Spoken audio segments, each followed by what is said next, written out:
മലയാള cinema ലോകത്ത് car ഹരമായിട്ടുള്ള ഒരുപാട് താരങ്ങളെ നമുക്കറിയാം.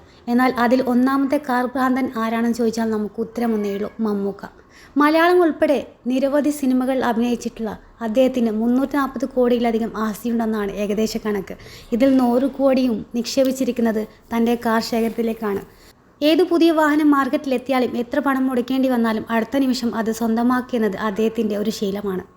പുറത്തുവരുന്ന റിപ്പോർട്ടുകൾ പ്രകാരം മമ്മൂട്ടിയുടെ ഒരു വർഷത്തെ ശരാശരി വരുമാനം എന്ന് പറയുന്നത് 50 കോടിയോളമാണ്. ബ്രാൻഡ് എൻഡോഴ്സ്മെൻറ്റിനായി 4 കോടിയും ഒരു പടത്തിനായി 10 കോടിയുമാണ് മമ്മൂട്ടിയുടെ പ്രതിഫലം. Toyota Land Cruiser, Toyota Fortuner, Mitsubishi Pajero Sport, Audi A7 Sportback, Mini Cooper S, Jaguar SK തുടങ്ങി നിരവധി കാർ കളക്ഷൻ അദ്ദേഹത്തിൻ്റെ പക്കലുണ്ട്. മമ്മൂട്ടിയുടെ മിക്ക കാറുകളുടെയും നമ്പർ വരുന്നത് 369 ആണ്. ഈ നമ്പറിന് പിന്നിൽ രസകരമായിട്ടുള്ള ഒരു മറവിയുടെ കഥ കൂടിയുണ്ട്. സിനിമാ സെറ്റിലേക്ക് ഒരിക്കൽ വന്ന മമ്മൂട്ടിക്ക് തൻ്റെ സൂട്ട്കേസിൻ്റെ നമ്പർ ലോക്കായി. അത് മറന്നുപോയെന്നും എങ്ങനെയോ 369 എന്ന നമ്പർ അടിച്ചു കൊടുത്തപ്പോൾ അത് തുറക്കാൻ സാധിച്ചതുകൊണ്ട് പിന്നെയാണ് ആ നമ്പർ ഇഷ്ടപ്പെട്ടതായി മാറിയതെന്നും പറയുന്നു. ഈ കഥയിൽ പതിനുണ്ടോ എന്നൊന്നും അറിയില്ല. എന്തായാലും മമ്മൂക്കയുടെ എല്ലാ വാഹനങ്ങളുടെയും ഇഷ്ടപ്പെട്ട നമ്പറായി 369 മാറിയതെന്നാണ് ചരിത്രം.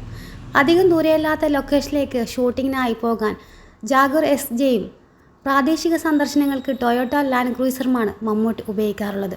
മമ്മൂട്ടി അടുത്തിടെ സ്വന്തമാക്കിയ കാർ 4 കോടിയുടെ ഫെറാറി 812 ആയിരുന്നു. വാപ്പച്ചിയെ പോലെ മകൻ ദുൽഖർ സൽമാനും കാർ ഭ്രമത്തിൽ ഒട്ടും പിന്നിലല്ല.